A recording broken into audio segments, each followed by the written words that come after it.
Hello po mga kababayan, si Dante Maravillas. Dito ulit tayo sa ating podcast with Dante M. Live with Dante M mga kababayan. Gusto ko lang kayo i-update sa charity boxing match between Baste and General Torre. Habang si Baste sige lang ang ablada, sigurado na po na hindi darating. Pero tuloy ang boxing mga kababayan with 5 undercards. At dinagsa ng napakaraming tao po. Ano, maganda yung promotion. Punong-puno po yung Rizal Memorial Coliseum.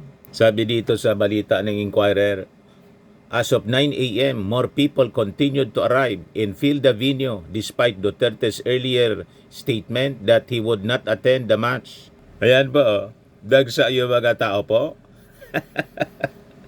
You see, ang dami na pumunta, mga kababayan. Magaling mag-organize po si General Torre. Nagsimula na po ang bakbakan live sa sa Facebook ng Philippine National Police. Boxing for a Cause, Philippine National Police. May banda pa. Ayan po mga kababayan. 2.2 million na yung nakapanood. You see? Ayan Suportado ni DILG Secretary John B. Crimolia. Si John B. Crimolia. You see? Yan Look, PNP deploys cops to Rizal Memorial Coliseum for Torre versus Baste fight. Hindi po naging fight yung nangyari. Flight yung nangyari po kay Baste. Sige lang ang ablada. Covered ng mga mainstream media. Stand by for live. Torre versus Baste. Boxing for a cause. Ayan yung mga undercard, mga kababayan. Ang daming tao. Mga undercard nalalaban.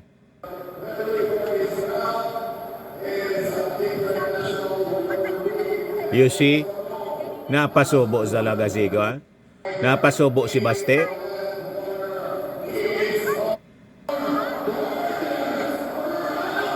Grabing kahihiyan, mga kababayan.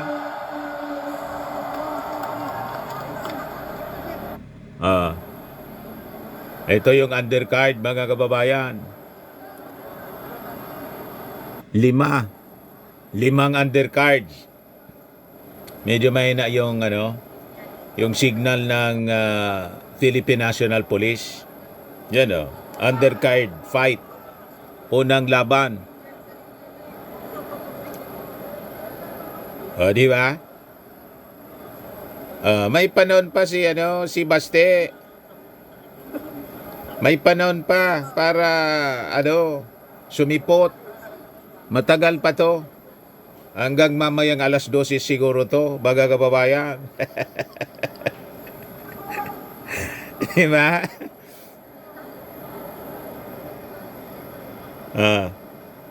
Magagaling po. Parang si Manny Pacquiao nung nagsisimula pa lang. Mga pulis din to, mga kababayan. Di ba? Nung nagsisimula si Manny Pacquiao, ganon.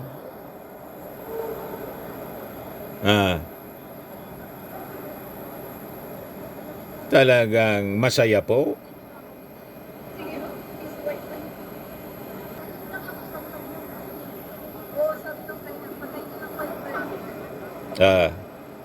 You see? Yan ang mga matatapang na pulis. Hindi yung salita ng salita. Habang si Baste, mga kababayan, sige lang ang daldal.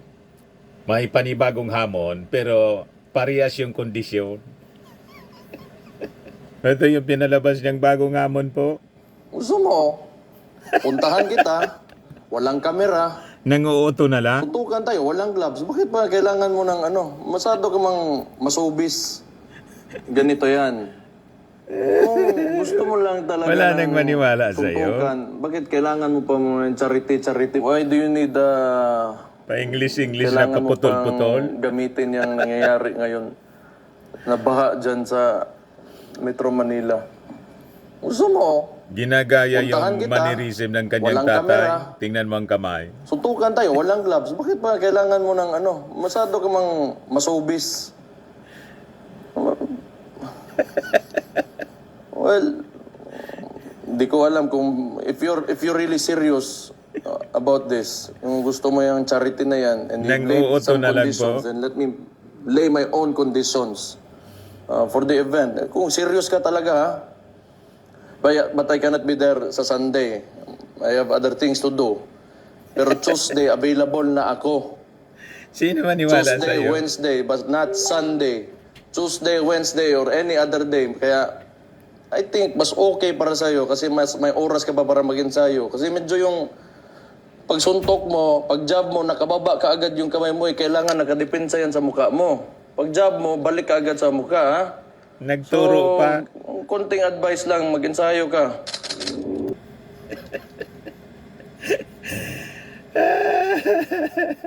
Iniintay ka na rito, oh. Ang gaganda ng round girl. Yan, oh. 12,600 nanonood sa live ng PNP. Oh, ang ganda ng mga round girl po, oh. Ready talaga po. Mga kababayan, si General Torre, pati yung mga round girl po, oh. Ano ba? Mga kababayan? Talagang matindi. Well organized po. Kahit napakadali lang yung preparation. Yan o.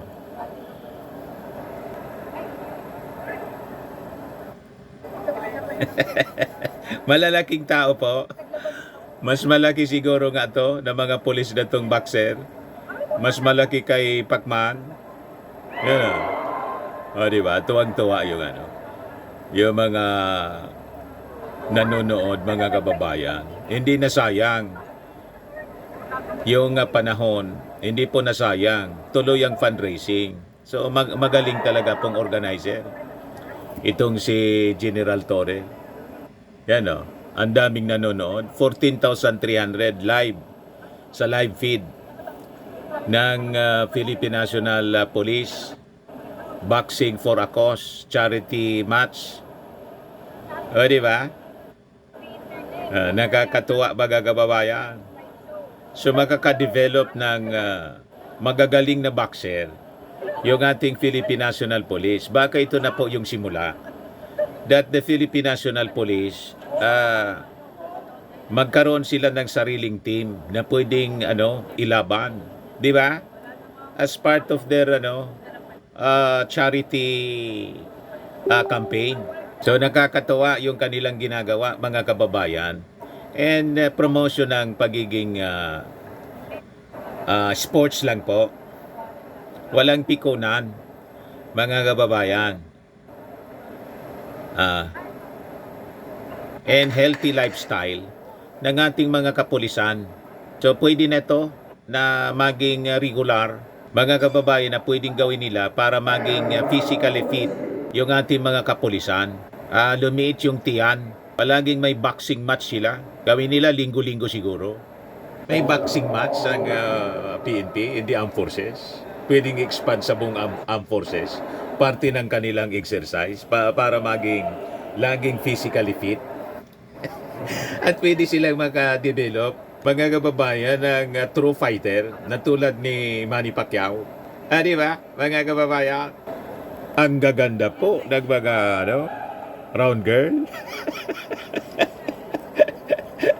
Tuloy ang laban, mga kababayan, ng mga magigiting na police undercards.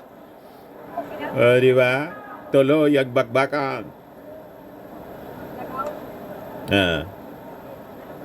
Pagkatapos nito, mga kababayan, na 5 undercards, diretso na sila sa distribution ng mga ayuda.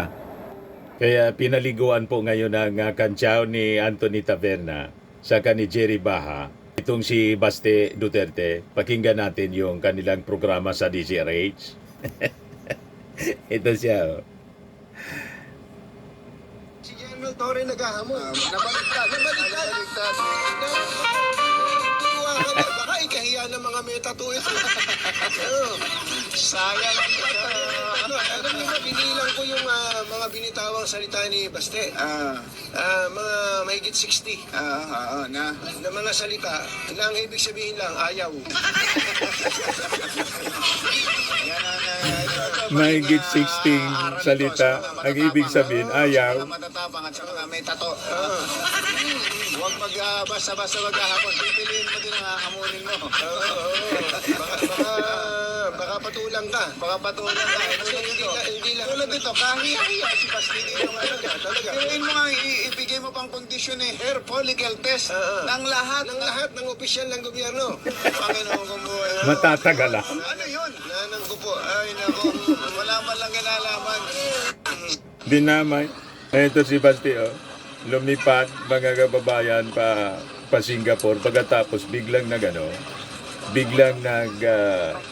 record na naman po. Pagdating siguro, nag-record na naman ang panibagong ablada na sabi ni Jerry Baha at Anthony Toberna. More than 60 words niya yung sinabi. Nang ibig sabihin, ayaw.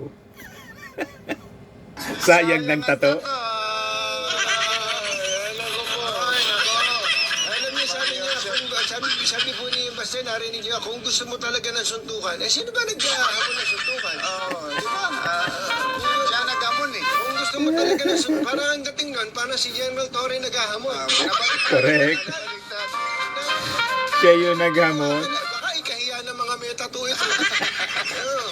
Sayang ang tato. Alam niyo ba, binilang ko yung mga binitawang salita ni Baste. Mga mahigit 60 Na na mga salita na ang ibig sabihin lang, ayaw. yan ang ito maging aral ito sa mga matatapang sa mga matatapang at sa mga Maging may aral tato. sa matatapag na duwag. Huwag basta-basta maghahapon. Pipiliin mo din ang hahamunin mo. Baka patulang ka. Baka patulan ka. Kasi hindi lang. Tulad dito, kahiya-hiya si Basti dito. Talaga. Piliin mo nga, ibigay mo pang kondisyon eh, hair follicle test ng lahat. Ng lahat ng opisyal ng gobyerno. Panginoon kong buhay. Ano yun? Ano yun? Nanang ko po. Ay, nako. Wala man lang kinalaman. Isang ang tato.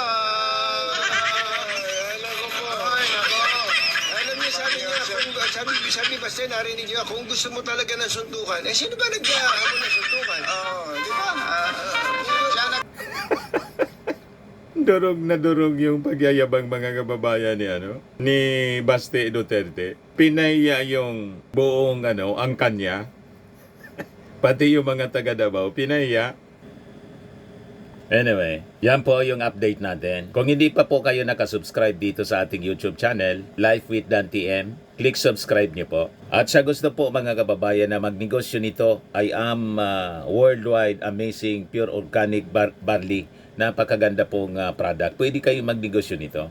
Endorsed by Maritoni Fernandez, isa pong cancer survivor. Message lang po ninyo ako.